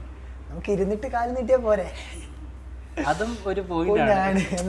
ഇതൊക്കെ ഇത് എവിടെ നിന്ന് വരുന്നത്? ട്യൂഷൻ എടുക്കുന്നുണ്ടോ ഇതിന്? അല്ല, എനിക്ക് വന്ന് ജോയിൻ ചെയ്യാനായിട്ടായിരുന്നു. ഈ ഒരുപാട് ഫിലോസഫി വരുന്നുണ്ട്. നമുക്കൊരു തുടങ്ങുമ്പോൾ ഒരു എയിം കാണുമല്ലോ. സ്വാഭാവികമായിട്ടും ഞാനും ആ ഒരു എയിം 1 മില്യൺ വലിയ എയിം വെച്ചിട്ടാണ് മനസ്സിലുണ്ടായിരുന്നു. എന്നിട്ടാണ് ഇരുന്നിട്ട് കാലം നിന്നത് എനിക്ക് പറഞ്ഞത്. നമ്മളെ മനസ്സിലേക്ക് നമ്മൾ സക്സസ് ആയിട്ട് പറയുമ്പോഴേ അതിനൊരു പവർ കിട്ടത്തുള്ളൂ. ഒന്നും പറയില്ല. അപ്പോൾ അതുകൊണ്ട് 1 മില്യൺ എത്തിക്കഴിഞ്ഞാൽ എന്തായിരിക്കും ആ ഒരു മൊമെന്റിൽ ചെയ്യാനായിട്ട് എന്തെങ്കിലും പ്ലാനിങ് കഴിഞ്ഞാൽ? 1 മില്യൺ ആവുന്ന മൊമെന്റിലല്ല, ഇപ്പൊ തന്നെ നമ്മളൊരു പ്ലാനിങ്ങിന്റെ പുറത്താണ് പോകുന്നത്. എന്ത് ചെയ്താലും പ്ലാൻ ചെയ്തിട്ട് വേണം ചെയ്യാൻ. വെച്ചാല് ഇപ്പൊ നമ്മുടെ എന്റെ കൂടെ വെച്ചാല് ഒരുപാട് എന്റെ ക്രൂ ഉണ്ട്. ഇപ്പൊ MK പ്രദേശ് ആവട്ടെ, ഇപ്പൊ എന്റെ ഒരു ക്രൂവാ. അതായത് എന്റെ അനിയന്മാര് എന്റെ കൂടെ പുറപ്പുകള്. അപ്പൊ അങ്ങനെ പോകുന്ന ഞങ്ങൾ. അപ്പം ഇപ്പൊ എന്തായാലും നമുക്ക് ഇപ്പൊ എനിക്കൊരു ഫേസ് എവിടെയെങ്കിലും കിട്ടുന്നുണ്ടെങ്കിൽ അവർക്കും ആ ഫേസ് കിട്ടണം. അപ്പം അതിനും കൂടെ വേണ്ടിയിട്ടാണ് ഇപ്പം നമ്മുടെ ഓരോ വർക്കും പ്ലാൻ ചെയ്യുന്നത്. ഞങ്ങൾ നമ്മുടെ അതായത് MK പ്രദേശിന്റെ പിള്ളേർ വെച്ചിട്ട് തന്നെയാണ് ഓരോ വർക്കും. വെച്ചാൽ അവർക്കും അവരുടേതായിട്ട് വെച്ചാൽ എല്ലാവരും ഞങ്ങൾ കൊടുത്ത് ഈവൻ എല്ലാവരും നല്ല നല്ല പക്കായിട്ട് ഇപ്പോൾ എന്ത് വീഡിയോ ആണെങ്കിലും എന്തായാലും ഇപ്പോൾ ഒരു ഇമോഷണൽ സീനാണെങ്കിലും സെന്റിമെന്റ് സീനാണെങ്കിലും അതുപോലെ എല്ലാം പക്കായിട്ട് ചെയ്യാനായിട്ടും ആപ്റ്റ് ആയിട്ടുള്ള ആളുകളാണ്. ഇപ്പോൾ ക്യാമറ ഷെയർ എടുക്കാനുള്ള എല്ലാത്തിനും ഞങ്ങൾക്കൊരു ക്രൂ ഒത്തണയും കിട്ടിയാണ്. അപ്പോൾ ആ ക്രൂവിലുള്ളത് ഇപ്പോൾ നമുക്കൊരു 10 പേരെ സപ്പോർട്ട് കൂടുതലുണ്ടെങ്കിൽ ആ 10 പേരിലേക്ക് ഇവരെ കൂടെ എത്തിക്കാൻ നമ്മൾ ഉത്തരവാദിത്തമല്ലേ. തീർച്ചയായിട്ടും. അപ്പം എൻ്റെ ക്രൂവിനെ വെച്ചിട്ട് തന്നെയാണ്, അതായത് എൻ്റെ അനിയന്മാരെ വെച്ചിട്ട് തന്നെയാണ് ഞാൻ ബാക്കി പ്ലാൻ ചെയ്തിരിക്കുന്നത്. അപ്പോൾ അവന്മാരുടെ ഒരു കിട്ടുന്നെങ്കിൽ ഇതുപോലത്തെ ഒരു ഫ്രണ്ടിനെ കിട്ടണം. ഹെവി. സോ എന്ത് ചെയ്താലും നല്ലൊരു റെസ്പോൺസിബിലിറ്റി സ്വന്തമായിട്ട് തന്നെ ഏറ്റെടുത്ത് വെച്ചിട്ടുണ്ട്. സോ ഈ ഒരു ലെവൽ അങ്ങ് പോയി കഴിഞ്ഞാൽ പിന്നെ വേറെ ലെവലൊന്നും പറയാനില്ല. ഓക്കെ, അപ്പോൾ അമീർ പറഞ്ഞതിൽ വളരെ പ്രധാനപ്പെട്ട ഒരു കാര്യം എന്ന് പറയുന്നത്, അമീർ ഇത്രയും എന്താ പറയുക ഒരു 10 പേര് അറിയുന്ന ഒരാളാണ് അല്ലേ? അത് ആണ്. അത് മാത്രമല്ല, അമീറിൻ്റെ കൂടെയുള്ളവരെയും അതുപോലെ തന്നെ സപ്പോർട്ട് ചെയ്യാറുണ്ട്. ഇപ്പോൾ എൻ്റെ അടുത്ത് പറഞ്ഞൊരു കാര്യമുണ്ട്. ഞാൻ ചോദിച്ചു ഇൻ്റർവ്യൂ ആയിട്ട് നേരെ വീട്ടിലേക്ക് പോവാണോ എന്നാണ് ചോദിച്ചത്. അപ്പോൾ പറഞ്ഞു അല്ല, ഇവിടെ ഫ്രണ്ട്സ് ഉണ്ട്, അവരെ കണ്ടിട്ടേ പോകത്തുള്ളൂ, ഇല്ലെങ്കിൽ അവന്മാർ സീനാക്കും. സോ അതുപോലെ ഒരു കട്ട സപ്പോർട്ടായിട്ട് കൂടെ നിൽക്കുന്ന ഒരാളാണെന്ന് പറയുന്നത് കേട്ടു. എന്താ സംഭവം? നമുക്കൊരു ഉണ്ടെങ്കിൽ നമ്മളെ സപ്പോർട്ട് ചെയ്തവരും കൂടെ, അല്ലെങ്കിൽ പിന്നെ നമ്മൾ മാത്രം അതി കയറി പോയിട്ട്. സോ അങ്ങനെ കൂടെയുള്ളവരെയും ഒരുപോലെ തന്നെ സപ്പോർട്ട് ചെയ്ത് അവരെയും കൂടെ കൊണ്ടുപോകണം എന്നൊരു ധാരണയുള്ള ഒരു മനുഷ്യനാണ്. നല്ലൊരു മനുഷ്യ സ്നേഹിയാണ്. അങ്ങനെയൊക്കെ പറയണമെന്നുണ്ട്, പക്ഷേ അങ്ങനെയാണ്. പിന്നെ നമ്മുടെ അമീറിൻ്റെ ഇൻസ്റ്റഗ്രാം ഐ ഡി കണ്ടിട്ടുള്ളവർക്കറിയാം, അതിൻ്റെ ഒരു ടൈറ്റിൽ കൊടുത്തിരിക്കുന്നത് അല്ലെങ്കിൽ ഒരു ഡിസ്ക്രിപ്ഷനിൽ കൊടുത്തിട്ടുള്ള ഒരു കാര്യം actor, influencer and writer. Actor okay, നമുക്ക് എല്ലാവർക്കും അറിയാവുന്ന കാര്യമാണ്. ഇൻഫ്ലുവൻസർ അത് ഓക്കെയാണ്, ഒരുപാട് പേര് ഇൻഫ്ലുവൻസ് ചെയ്യുന്നുണ്ട്, സ്റ്റിൽ ഇപ്പോഴും ഇൻഫ്ലുവൻസ് ചെയ്തിരിക്കുന്നത്. ദെൻ ഇത്രയും നേരം എൻ്റെ അടുത്ത് സംസാരിച്ചപ്പോൾ ഞാൻ ഭയങ്കരമായിട്ട് ഇൻഫ്ലുവൻസ് ചെയ്തു. ഓക്കെ, മൂന്നാമത്തെ കാര്യം റൈറ്റർ. ആ കാര്യമാണ്, അതിലേക്കാണ് നമ്മളിനി വരാൻ പോകുന്നത്. സോ എഴുതാറുണ്ടോ? ആ എഴുത്തെന്ന് പറഞ്ഞാൽ എനിക്ക് പണ്ട് തൊട്ട് ഈ എഴുത്ത് ഇതൊക്കെ ഭയങ്കര ഇഷ്ടമാണ്. ഓക്കെ, ഞാനൊക്കെ എൽ പി സ്കൂൾ കാലഘട്ടത്തിൽ തന്നെ അത്യാവശ്യം ഈ കവിത രചന കാര്യം അങ്ങനെയൊക്കെ എന്തെങ്കിലുമൊക്കെ എഴുതാനൊക്കെ പോകുമായിരുന്നു. വലിയ കാര്യമൊന്നുമില്ല, എന്നാലും പോകുമായിരുന്നു. പിന്നെ ഇപ്പോൾ ഉള്ള എൻ്റെ വർക്കൊക്കെ അത്യാവശ്യം എല്ലാം എഴുതുന്നത് ഞാൻ തന്നെയാണ്. ഭാവനകൾക്ക് അന്ത്യമില്ലെന്നല്ല പറയുന്നത്. ശരിയാണ്, ചിറക്, ഭാവനയ്ക്ക് ചിറക് എന്ന് പറയുന്നത്. നമുക്ക് കഥയിൽ എന്ത് നമുക്ക് എന്തുകൊണ്ടും ആകാം. നമുക്ക് അംബാനിയാവണം, അംബാനിയാവും, ആരും വേണം നമുക്കാവാം. പിന്നെ കുഴപ്പമില്ല. അതാണ് ഭാവന. നമുക്ക് എല്ലാവർക്കും ഒരു ഭാവന വേണം, അതാണ് വിരാമമില്ല. അതെ. സോ ഇങ്ങനെ എഴുതിയ കഥകൾ, കവിതകൾ അങ്ങനെയൊക്കെ എന്തെങ്കിലുമൊക്കെ വീട്ടിലുണ്ടോ? ഇപ്പൊ ഞാൻ എഴുതിയ കഥ തന്നെയാണ് ഇപ്പൊ എന്റെ റിലീസായ പൊട്ടനനിയൻ, പിന്നെ അതുപോലെ അബ്ദുവിന്റെ പ്രണയം, ഇനി വരാനിരിക്കുന്ന ഉമ്മ, ഇപ്പൊ വേറൊരു വർക്ക് എഴുതിക്കൊണ്ടിരിക്കുന്നത് ആയിഷ. പിന്നെ അങ്ങനെ അല്ലറ ഈ കവിതയൊക്കെ എഴുതി വെച്ചാൽ പണ്ടത്തെ അതൊക്കെ ഇപ്പൊ നമുക്ക് ചിരി വരും. വെച്ചാല് ആ സമയത്ത് ഭയങ്കര കടുകെട്ടിയ മലയാളം പദങ്ങൾ കേട്ട് കഴിഞ്ഞാൽ അതിന്റെ അർത്ഥം മനസ്സിലാക്കിയിട്ട് അത് കയറ്റി എഴുതുക, അങ്ങനത്തെ കാര്യങ്ങളുണ്ട്. ശരിയാ. ഞാനും ആ കൂട്ടത്തിൽ പെടുന്ന ഒരാളാണ്. കാരണം എനിക്കും എഴുത്തെന്ന് പറയുന്നത് ഒരു ക്രേസാണ്. ഇടയ്ക്ക് എന്തെങ്കിലുമൊക്കെ കുത്തിക്കുറിക്കാറുണ്ട് എന്നുള്ളത്. അതെങ്ങനെ വൈറലായിപ്പോയി നമ്മൾ മരിച്ചാലും അതോടെ കിടക്കും. നെക്സ്റ്റ് തോട്ടെന്ന് പറഞ്ഞു കഴിഞ്ഞാൽ വേറെ ലെവൽ ചിന്തകളാണ്. അടിപൊളി. അപ്പോൾ ഓൾമോസ്റ്റ് എഴുതിക്കൊണ്ടിരിക്കുന്ന കഥകളെല്ലാം തന്നെ ഷോർട്ട് ഫിലിം അല്ലെങ്കിൽ സിനിമ ആക്കാനുള്ള ഒരു പ്ലാനാണ് അല്ലേ? അപ്പോൾ ഉമ്മ അതാണ് ഇനി റിലീസാകാൻ പോകുന്ന ഷോർട്ട് ഫിലിം. സെറ്റായിട്ടിരിക്കുകയാണ്, എല്ലാം കഴിഞ്ഞു, ഷൂട്ടൊക്കെ കഴിഞ്ഞു, പ്രൊഡക്ഷനൊക്കെ സെറ്റായിട്ടിരിക്കുകയാണ്. ഇനി എന്നാണ് റിലീസാക്കാനായിട്ട് ഡേറ്റ് ഫിക്സ് ചെയ്തത്? അതിൻ്റെ ഡേറ്റ് ഫിക്സ് ആയിട്ടില്ല. ഏകദേശം ഒരു നവംബർ 12-ന് ശേഷം ആദ്യത്തെ ഒരു ഫസ്റ്റ് വീക്കിൽ എപ്പോഴെങ്കിലും കാണും. ഓക്കെ, നവംബർ 12-ന് ശേഷം എന്ന് പറയുമ്പോൾ 14 ചിൽഡ്രൻസ് ഡേ ആണ്. ആ ഒരു ടൈമിലോ അങ്ങനെ വല്ലതും കൊടുക്കാനാണ് ഉദ്ദേശിക്കുന്നത്. നല്ലൊരു തൊട്ടാണ്. അപ്പോൾ ഉമ്മയുടെ സപ്പോർട്ട് അമീറിനെ എത്രമാത്രം സപ്പോർട്ട് ചെയ്തു? ആ ഉമ്മ എന്നുള്ള സ്റ്റോറി സംഭവിച്ചു കഴിഞ്ഞാൽ എനിക്ക് പണ്ട്, അതായത് ഒരു വർഷം എനിക്ക് എൻ്റെ ഇതിൽ കുറച്ച് മോശം സമയം ഉണ്ടായിരുന്നു. മോശം സമയം മീൻസ് വേറെ കള്ളുകൂടി സിഗരറ്റ് ഒന്നും കേട്ടോ, അല്ലാണ്ട് കുറച്ച് സത്യം പറഞ്ഞ് ഞാൻ അങ്ങനെ ഒന്നും ആലോചിച്ചിട്ടില്ല കേട്ടോ. അല്ലല്ല, ഞാൻ പറയുമായിരുന്നു, സ്വാഭാവികമായിട്ട് തന്നെ ചിന്തിച്ചു കൂടാന്നില്ലല്ലോ. ഓക്കെ, അതുകൊണ്ട് അതായത് ഓടുന്ന പട്ടിക്ക് വരുമ്പോൾ മുമ്പേ അങ്ങനെ ഒരു ചെറിയൊരു മോശം എന്ന് വെച്ചാൽ എനിക്ക് ജീവൻ അപകടമുള്ള സമയം ഉണ്ടായിരുന്നു. എന്ന് വെച്ച് കഴിഞ്ഞാല് എന്റെ സമയം മോശമായിട്ടൊരു സമയം ഉണ്ടായിരുന്നു. അതായത് നമ്മൾ ഇതൊക്കെ നോക്കത്തില്ലേ, മോശം സമയം. അപ്പോഴത്തേക്കും ഞാൻ വീട്ടിൽ നിന്ന് മാറി വെച്ചാല് എന്റെ മാമാടെ വീട്ടിലാണ് ഇരുന്നത്. ആ സമയത്ത് വീട്ടുകാർ വെച്ചാൽ എനിക്ക് ആ സമയത്ത് വീട്ടുകാർക്ക് കോണ്ടാക്ട് ചെയ്യാനൊക്കെ ഭയങ്കര മടിയായിരുന്നു. അപ്പൊ അങ്ങനെ ആ ഒരു മൂഡില് എഴുതിയാണ് ഉമ്മ എന്ന് പറയുന്ന സ്റ്റോറി. എഴുതിയിട്ട് ഇപ്പൊ ഏകദേശം 2 വർഷമായി. 2 വർഷം കഴിഞ്ഞിട്ട് അതെനിക്കൊരു ജസ്റ്റ് ഒരു ഷോർട്ട് ഫിലിം അല്ലെങ്കിൽ ഒരു കണ്ടന്റ് എന്ന രീതിയിൽ പോലും ആവിഷ്കരിക്കാൻ പറ്റുന്നത്. ഓക്കെ, സോ ഒരു ഉമ്മ എന്ന് പറയുന്ന ആ ഒരു സ്റ്റോറി എന്ന് പറയുന്നത് ഇപ്പോൾ അമീറിന് ഉമ്മേനെ ബേസ് ചെയ്തിട്ടാണോ?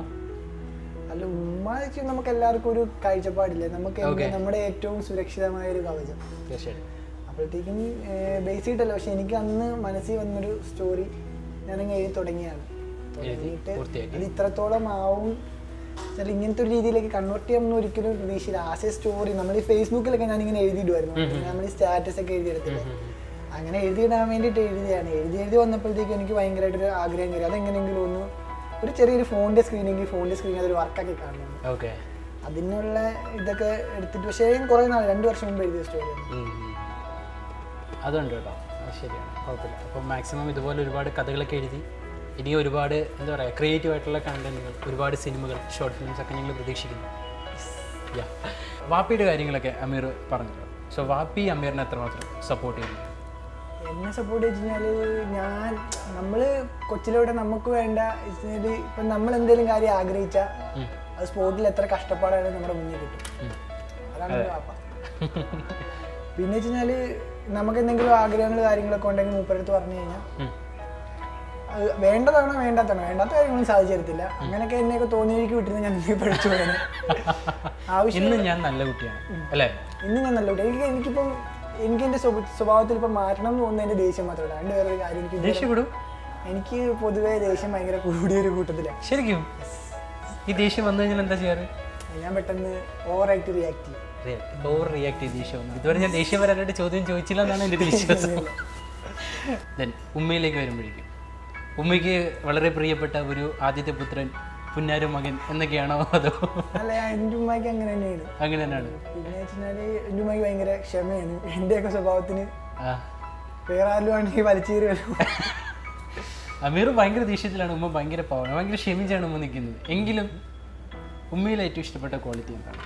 എൻ്റെ ഉമ്മയുടെ ക്ഷമ തന്നെയാണ്. ക്ഷമ തന്നെയാണെങ്കിൽ ഉമ്മ ഉണ്ടാക്കുന്നതിൽ ഏറ്റവും ഇഷ്ടപ്പെട്ട വിഭവം ഏതാ? അങ്ങനൊന്നുമില്ല, എൻ്റെ ഉമ്മ ഉണ്ടാക്കുന്നതല്ല എനിക്ക് ഇഷ്ടമാണ്. ഇത് ഞാൻ ഇടയ്ക്ക് കുറഞ്ഞിരിക്കുന്ന 2 ദിവസം മുമ്പ് ഷോ ചെയ്തപ്പോഴേക്കും ഇങ്ങനെ ഒരു കോൾ വന്നു. അപ്പോൾ ഞാൻ ചോദിച്ചു അമ്മ ഉണ്ടാക്കുന്നതിൽ ഏറ്റവും ഇഷ്ടപ്പെട്ട സംഭവം എന്താണ്? അപ്പോൾ ആ കുട്ടിയും പറഞ്ഞത് അമ്മ ഉണ്ടാക്കുന്ന എല്ലാം എനിക്ക് ഇഷ്ടമാണെന്നാണ്. അപ്പോൾ നോർമലി അതിനകത്തൊരു സോപ്പിടൽ ടച്ച് ഉണ്ടോ എന്ന് എനിക്കൊരു ചെറുതായിട്ട്. പിന്നെ നമുക്ക് അവരെ ഫേവർ ചെയ്തില്ലെങ്കിൽ വീട്ടിൽ ചെല്ലുമ്പോൾ കഴിക്കാൻ തരുമല്ലോ. നീ കഞ്ഞി പേരും കഴിച്ചാൽ മതി എന്ന് അല്ലേ? പക്ഷെ എങ്കിലും അമീർ ഇപ്പോൾ വീട്ടിൽ ചെന്നിട്ട് ഷോ ഇത് ഒരു ഇൻ്റർവ്യൂ കഴിഞ്ഞ് വീട്ടിൽ ചെല്ലുന്നു, ഉമ്മ എനിക്ക് വിശക്കുന്നു ഇതുണ്ടാക്കി തരുമോ എന്ന് പറയണമെന്നുണ്ടെങ്കിൽ എന്തായിരിക്കും? നമ്മളങ്ങനെ ചോദിക്കേണ്ട അവസ്ഥ വരത്തില്ല, നമുക്കുള്ള അവിടെ കാണും. കണ്ടറിഞ്ഞ് ഉമ്മ സെറ്റാക്കില്ലേ? അതെ, എൻ്റെ അമ്മ എന്തുണ്ടാക്കി വെച്ചോ എന്തോ. ഓക്കെ. പിന്നെ അപ്പോൾ ഉമ്മ എങ്ങനെ ഉമ്മയുടെ ഈ ഒരു കാര്യത്തിലേക്ക് വരുമ്പോഴേക്കും ലൈക്ക് അമീർ വീഡിയോ കാര്യങ്ങളൊക്കെ ആയിട്ട് പോകുന്നതുകൊണ്ട് ഉമ്മ കംപ്ലീറ്റ്ലി സാറ്റിസ്ഫൈഡ് ആണ്? അത് ഉമ്മയ്ക്ക് അമീറിനെ കുറിച്ച് വേറെ എന്തെങ്കിലും ആഗ്രഹം? ഇടയ്ക്കിടയ്ക്ക് ഇങ്ങനെ പറയും, ഇങ്ങനെ വന്നിട്ടുള്ള കാര്യം ഉണ്ടോടാ ചോദിക്കും. പിന്നെ അവർ വെച്ചാൽ എന്നെ പറ്റി ഓവറായിട്ട് പറയണമെന്നില്ല. അവർക്കറിയാം ഞാൻ അവർ ഇത്രയും നാളൊരു 10-18 വയസ്സ് വരെ എന്നെ നല്ലോണം കൺട്രോൾ ചെയ്ത് വളർത്തിയാണ്. ഞാൻ ഒരു മോശമായ രീതിയിൽ പോകില്ല എന്നവർക്കൊരു വിശ്വാസം ഉള്ളത് കൊണ്ട് എനിക്ക് ഓവറായിട്ട് അങ്ങനെ സ്ട്രെസ്സോ സ്ട്രെയിനോ ഒന്നും അവർ തരാറില്ല. എനിക്ക് ആവശ്യത്തിലേറെ ഫ്രീഡം ഉണ്ട്. ഓക്കെ, ഫ്രീഡം ഉണ്ട്. ആ ഫ്രീഡം നന്നായിട്ടാണ് ഉപയോഗിക്കുന്നത്. നന്നായിട്ട് മാക്സിമം യൂട്ടിലൈസ് ചെയ്യുന്നുണ്ട്. ആവശ്യമില്ലാത്ത കാര്യങ്ങൾ, ആവശ്യമുള്ള കാര്യങ്ങൾ. ദെൻ അനിയൻ ആൻഡ് അനിയത്തി, അവരെ കുറിച്ച് പറയുമ്പോൾ അവരിൽ പോസിറ്റീവായിട്ടുള്ള സംഭവം? അവര് പൊതുവെ രണ്ടുപേരും നല്ല സപ്പോർട്ടീവാണ്. ആരെങ്കിലും എന്തെങ്കിലുമൊക്കെ നല്ലത് പറഞ്ഞു കഴിഞ്ഞാൽ എൻ്റെ അടുത്ത് മോശമായിട്ട് അതങ്ങനെ പറഞ്ഞില്ല, അങ്ങനെ അവർക്ക് അംഗീകരിക്കാൻ ബുദ്ധിമുട്ടുണ്ടെങ്കിൽ ഒരു പുറത്ത് നല്ലതേ പറയത്തുള്ളൂ. എൻ്റെ മുമ്പിൽ വെച്ച് അവരെന്നെ എത്ര മോശമായിട്ട് പറഞ്ഞാലും പുറത്ത് നല്ലതേ പറയും. ഈ അനിയനും അനിയത്തിയൊക്കെ ഒരു സ്കൂളിൽ അല്ലെങ്കിൽ പഠിക്കുന്ന ഫ്രണ്ട്സൊക്കെ വരുമ്പോൾ നീ എൻ്റെ ചേട്ടൻ്റെ വീഡിയോസ് ഒക്കെ കണ്ടു ഇത്ര അങ്ങനെ നമ്മുടെ മുന്നിൽ വെച്ചിട്ട് പറയത്തില്ല, അല്ലാതെ പറയും. അങ്ങനെ പറയുന്നത് കേട്ടിട്ടുണ്ടോ? അങ്ങനെ പലരും പറഞ്ഞു കേട്ടിട്ടുണ്ട്. നമുക്ക് അവരുടെ വായി കേൾക്കാൻ പറ്റില്ല. അതുണ്ട് കേട്ടോ, അത് ശരിയാണ്. ഇപ്പോൾ നമ്മുടെ പെങ്ങൾ അല്ലെങ്കിൽ അങ്ങളെന്ന് പറയുന്നത് ഇത്രമാത്രം നമ്മുടെയൊക്കെ മുമ്പിൽ വെച്ച് ഭയങ്കര ഷോ ഓഫ് കാര്യങ്ങളൊക്കെ ആയിരിക്കും, എങ്കിലും പുറത്ത് പോയി കഴിഞ്ഞാൽ നമ്മളെക്കുറിച്ച് നല്ലതേ പറയത്തുള്ളൂ. പിന്നെ അത് അവസരം നമ്മൾ അറിയുമ്പോൾ നമുക്ക് കിട്ടുന്നൊരു സന്തോഷം എന്ന് പറയുന്നത് വേറെ ലെവലാണ്. അപ്പോൾ മൊത്തത്തിൽ ഭയങ്കര സപ്പോർട്ടീവായിട്ടുള്ള രീതിയിലാണ് കാര്യങ്ങളൊക്കെ പൊയ്ക്കൊണ്ടിരിക്കുന്നതെങ്കിലും അമീറിൻ്റെ ഇൻസ്റ്റഗ്രാം പ്രൊഫൈൽ നോക്കിയപ്പോഴേക്കും വേറൊരു കാര്യം കൂടെ കണ്ട സംഭവം എന്ന് വെച്ച് കഴിഞ്ഞാൽ ഒരു റിവെഞ്ച് അല്ലെങ്കിൽ ബെസ്റ്റ് റിവെഞ്ച് എന്ന് പറയുന്നത് ഒരു മാസീവ് സക്സസ് ആണെന്നാണ് ആ ഒരു ടൈറ്റിലായിട്ട് പറഞ്ഞിരിക്കുന്നത്. സോ എന്താ പറയുക, ഇത്രയും പോപ്പുലറാണ്, ഇത്രയും ആളുകൾ അറിയുന്നുണ്ട്. എങ്കിലും ഈ ഒരു ലെവലെത്തി നിൽക്കുമ്പോഴേക്കും ലൈക്ക് ഇതൊരു സ്വീറ്റ് റിവെഞ്ചാണ് എന്ന് ഞാൻ പറഞ്ഞു കഴിഞ്ഞാൽ അത് ആരോടൊക്കെയുള്ള റിവെഞ്ചാണ്? അത് ആരോടൊക്കെ വെച്ച് കഴിഞ്ഞാൽ പണ്ട് നമ്മളിങ്ങനെ വെച്ച് കഴിഞ്ഞാൽ എൻ്റെ പപ്പായ്ക്ക് പൊതുവെ ഞാൻ ഭയങ്കര ഒരു പോർ ഫാമിലിയിൽ നിന്ന് വരുന്നതാണ്. അപ്പോൾ സ്വാഭാവികമായിട്ടും ഒരു 10 വർഷം മുമ്പ് എങ്ങനെയായിരിക്കും നമ്മളെ പോലുള്ളൊരു സാധാരണക്കാർ ജീവിച്ചതെന്ന് അറിയാം. എനിക്ക് നമ്മുടെ ഡ്രസ്സിങ്സ് കാര്യങ്ങൾ വെച്ച് കഴിഞ്ഞാൽ ഈ ആളുകൾ കൂടുന്നിടത്ത് നമ്മളൊക്കെ ചെല്ലുമ്പം ഈ വിളിച്ചു നിർത്തി കളിയാക്കുകയൊക്കെ ചെയ്തില്ലേ, ആ സമയത്ത് നമ്മുടെ ഭയങ്കര ഫ്രീക്കന്മാരായിട്ടുള്ള ആളുകളും അങ്ങനെ ഇങ്ങനെയൊക്കെ. അപ്പോഴൊക്കെ നമുക്ക് തോന്നിയിട്ടുണ്ട് എന്താണ് ഞങ്ങൾക്ക് ഇങ്ങനെ പിള്ളേരാൻ സമയത്ത് ഇങ്ങനെ ഈ നമ്മുടെ പാലിനൊക്കെ ചെറിയൊരു ഹോട്ടലൊക്കെ ഉണ്ട്, അതൊക്കെ ഇട്ടുകൊണ്ട് പോകുന്ന സമയത്ത് ഇങ്ങനെ ഓരോരുത്തരും വിളിച്ച് മീൻസ് ആ സമയത്ത് ഭയങ്കര ഫ്രീക്കന്മാർ വിളിച്ചിട്ട് നമ്മളെ ആ ഒരു സ്ഥലത്തേക്ക് നിർത്തിയിട്ട് ഇങ്ങനെ ചുമ്മാ നമ്മളെ കളിക്കും. നമുക്ക് അറിയത്തില്ല, നമ്മളിപ്പോൾ പിള്ളേരല്ലേ. പിന്നെ കുറേ നാളും ചിന്തിച്ചപ്പോൾ അതിനകത്തുള്ള വള്ളിയും പുള്ളിയൊക്കെ നമുക്ക് മനസ്സിലാവുന്നത്. പിന്നെ ഇപ്പോൾ ഒരു കാര്യം ഇവരിപ്പോൾ ഇനി എന്തെങ്കിലും ഇതാവണമെന്നുണ്ടെങ്കിൽ നമ്മളടുത്തൊരു അഭിപ്രായം ചോദിക്കും. അങ്ങനത്തെ ഒരു രീതിയിൽ എനിക്കിതുകൊണ്ട് ഗുണമുണ്ടായി. ഓക്കെ. അപ്പോൾ ഇങ്ങനെ ലൈക്ക് അന്ന് കളിയാക്കിയ ഒരുപാട് പേര് ഇപ്പോൾ തിരികെ വന്നിട്ടുണ്ട്. അന്ന് നമ്മളെ കളിയാക്കിയവർ പലരും ഇപ്പം നല്ല സപ്പോർട്ടേഴ്സാണ്. അങ്ങനെ എന്തെങ്കിലും ലൈക്ക് സ്കൂളിൽ പഠിക്കുന്ന സമയത്ത് തന്നെ ഇത്രയും കളിയാക്കിയ ഒരാളാണ്, പക്ഷെ ഇപ്പോൾ കട്ട ചങ്കാനായിട്ട് ഇങ്ങനെ നോക്കുന്നുണ്ട് എന്നൊക്കെ? അങ്ങനൊന്നുമില്ല വെച്ചാൽ എനിക്ക് എൻ്റെ കൂട്ടുകാരും ഒരു കാര്യത്തിൽ ഇതുവരെ കളിയാക്കിയിട്ടില്ല. അപ്പോൾ എന്തെങ്കിലും അവന്മാർ തമാശയ്ക്ക് കളിയാക്കിയാൽ തന്നെ അവന്മാർ അതൊരു നല്ല വശത്തോടെ കണ്ടിട്ടായിരിക്കും. അല്ലാത്തൊരു കൂട്ടുകാരൊന്നും എനിക്ക് ഇതുവരെ ഇല്ല. പിന്നെ പുറത്തുനിന്നുള്ള കുറച്ച് ആളുകളുണ്ട്, അതായത് നാട്ടിലൊക്കെ തന്നെയുള്ള കുറച്ച് ആളുകൾ, അവരുടെ ഒരു ടൈം പാസ്. അവർക്കിപ്പം ബാക്കിയുള്ള പാവപ്പെട്ടവനെ ഉപദ്രവിച്ചിട്ട് ആനന്ദം കിടക്കുന്ന കുറേ ആൾക്കാരില്ലേ, അങ്ങനെയുള്ള ആൾക്കാർ പണ്ടുണ്ടായിരുന്നു. അവരുടെ കാര്യമാണ് ഞാൻ മെൻഷൻ ചെയ്തത്. പിന്നെ എൻ്റെ ഫാമിലി ബേസ്ഡിൽ വരുമ്പോഴത്തേക്കും എന്താണ് ഞാൻ സ്വാഭാവികമായിട്ടും തീരെ ഒരു വെച്ച് കഴിഞ്ഞാൽ ഇപ്പം എന്താ പറയണ്ടത്, ഒരു ഫിനാൻഷ്യലി അത്ര സെറ്റപ്പ് ഒന്നും അല്ലാത്ത ഒരു സാധാരണപ്പെട്ട ഒരു ഫാമിലിയിൽ നിന്ന് വന്നിട്ട് ഒരു 10 പേരെങ്കിൽ 10 പേര്, ഇനിയിപ്പോൾ ഒത്തിരി പേര് അറിയുന്നത് ഞാൻ പറയുന്നത്, ഒരു 10 പേരെങ്കിൽ 10 പേര് അറിയുമ്പം ആ അറിയുന്നത് കൊണ്ട് ചിലർക്ക് ഒരു അസൂയകളൊക്കെ ഇല്ലേ, അതൊക്കെ ഞാൻ കാണുന്നുണ്ട്. ഒന്നും പറയാനില്ല. അവരുടെ തീരുമാനം, അവരുടെ വിധി. അതാണ് ഈ അസൂയപ്പെടുന്നവരായിട്ട് എന്താ പറയുക, അസൂയപ്പെടുന്ന എന്നെ കണ്ടിട്ട് അസൂയപ്പെടാനും മാത്രം ഒന്നുമില്ല. ഞാൻ ഈ ഇരിക്കുന്ന ആളല്ലേ ഉള്ളൂ. ഞാൻ എന്ന് പറയുന്ന ആൾ ഇത്രേ ഉള്ളൂ. സിമ്പിളാണ്, ഇത്രയും സിമ്പിളാണ്. ഇത്രയും സിമ്പിൾ എന്ന് പറയുമ്പോൾ ജാവ സിമ്പിൾ ആണെങ്കിലും പവർഫുൾ ആണെന്നാണ്.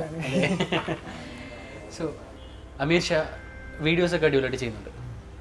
ഒരു ഡാൻസറാണോ അതോ സിംഗറാണോ? നിങ്ങൾക്കിപ്പോ ഞാൻ പച്ച പിടിച്ചോണ്ട് പിടിക്കുന്നില്ലല്ലേ? അല്ല എങ്കിലും നമുക്ക് ഇപ്പോ ഇല്ല വെച്ചാല് എന്തിനാ വെറുതെ എന്നെ ഇവര് കുറച്ചു പേരെ സപ്പോർട്ട് ചെയ്തു, നിങ്ങൾ എന്തിനാ മനുഷ്യ വെറുതെ കളയുന്നത്? ഞാൻ ഇങ്ങനെ വീഡിയോ ഒക്കെ ചെയ്ത ഒരു മോനിക്കടെ പൊക്കോളാം അല്ലേ? ഓക്കെ, എങ്ങനെ ഉണ്ടായിരുന്നു ഇത്രയും നേരം? ഒരു ഏകദേശം കുറച്ചധികം സമയം അടിപൊളിയായിരുന്നു. ഞാൻ പറഞ്ഞു പറപ്പിച്ചു. പിന്നെ ഇത്ര നേരം ഞാൻ നിങ്ങളെ പൊക്കി പറഞ്ഞു, അമീറിനെ പൊക്കി പറഞ്ഞു. സ്വാഭാവികം, അത് ഞാൻ പറയാതെ പറഞ്ഞു. ഞാൻ ഇങ്ങനെ ക്യാമറ നോക്കിയിരിക്കുക. ആക്ച്വലി ചേട്ടൻ അടിപൊളിയാണ്. മുമ്പ് ഇടയ്ക്ക് എന്തോ പറഞ്ഞായിരുന്നു നിങ്ങള് ജിമ്മിൽ പോകണ ആർക്കാ ഷാറുഖ് ഖാൻ വെല്ലുവിളിയോ? അത് ഞാൻ ഇവിടെ ഇന്റർവ്യൂ പറഞ്ഞില്ല. ഇന്റർവ്യൂ പറഞ്ഞില്ല, എൻ്റെ അടുത്ത് പേഴ്സണൽ ആയിട്ട് പറഞ്ഞായിരുന്നു ഷാറുഖ് ഖാൻ ഇന്റർവ്യൂ, ഷാറുഖ് ഖാൻ വെല്ലുവിളി ആവാതിരിക്കണം. ഞാൻ പൊക്കി പറയാനാ പൊക്കി പറയുന്നുണ്ട് ഇതൊക്കെ. ഓക്കെ, ഞാൻ പറഞ്ഞു തിരിച്ചെടുത്തു. നമുക്ക് വീട്ടിൽ പോകണ്ടേ? അമ്മ വിളിക്കുന്നുണ്ട്, വീട്ടിൽ പോകണം. അപ്പോൾ സോ എന്താ പറയാനുള്ളത്? യൂട്യൂബ് ചാനൽ 1 മില്യൺ എത്തുമ്പോഴേക്കും ഫസ്റ്റ് ട്രീറ്റ്. യാ, ഞാൻ ഉദ്ദേശിച്ചില്ല, അവൻ ചെയ്യാന്ന് പറഞ്ഞു കേട്ടോ. എന്ത് താങ്ക് യു, ഞാൻ തിരിച്ചെടുത്തു. അപ്പോൾ എന്തായാലും കുഴപ്പമില്ല കേട്ടോ. All the best. എല്ലാ കാര്യങ്ങളും സെറ്റായിട്ട് ഹാപ്പി ആയിട്ട് പോട്ടെ. ആൻഡ് ഈ ഒരു ഹാപ്പിനെസ്, ഈ ഒരു സ്മൈൽ എപ്പോഴും ഇതുപോലെ കീപ്പ് ചെയ്യുക. ഒരുപാട് ഫ്രഷ് കണ്ടന്റ് ഇനിയും ചെയ്യുക, ഒരുപാട് പേരെ ചിരിപ്പിക്കുക. ആൻഡ് സ്റ്റിൽ നിങ്ങളെല്ലാവരും സപ്പോർട്ട് ചെയ്യണം. ഇപ്പോഴും സപ്പോർട്ട് ചെയ്യുന്നുണ്ട്, ഇനിയും ഇതുപോലെ തന്നെ സപ്പോർട്ട് ചെയ്യണം അല്ലേ? ഇനി നമ്മുടെ വ്യൂസിനായിട്ട് എന്തെങ്കിലും പറയാനുണ്ടോ? എന്നെ ഒന്നും കാണാണ്ട് സപ്പോർട്ട് ചെയ്യണ ഇത്രയും പേരോട് ഞാൻ എന്ത് പറഞ്ഞാലും ഒന്നും മതിയാകത്തില്ല. ഇതുവരെ എന്നെ സപ്പോർട്ട് ചെയ്യുന്ന എല്ലാ അനിയന്മാർക്കും അനിയത്തിമാർക്കും ചേട്ടന്മാർക്കും ചേച്ചിമാർക്കും അമ്മമാർക്കും അച്ഛന്മാർക്കും എല്ലാവർക്കും എൻ്റെ 1000 നന്ദി. ഇനി നിങ്ങളൊക്കെ സപ്പോർട്ട് പ്രതീക്ഷിക്കുന്നുണ്ട്. നമ്മൾ ഓരോ വർക്കും നിങ്ങളെ സപ്പോർട്ട് മാത്രം പ്രതീക്ഷിച്ചാണ് നമ്മൾ ഇറക്കുന്നത്. അതുപോലെ എന്താ ഇത് ഇത്ര നേരം കണ്ടിരുന്നവർക്ക് ഒരുപാട് നന്ദി. സോ ഇതുപോലെയുള്ള ഇൻട്രസ്റ്റിംഗ് ആയിട്ടുള്ള പുതിയ പുതിയ വീഡിയോകൾക്കായിട്ട് like, share and subscribe woodpecker media. This is RJ Chichu from Club FM signing off. Ta-ta.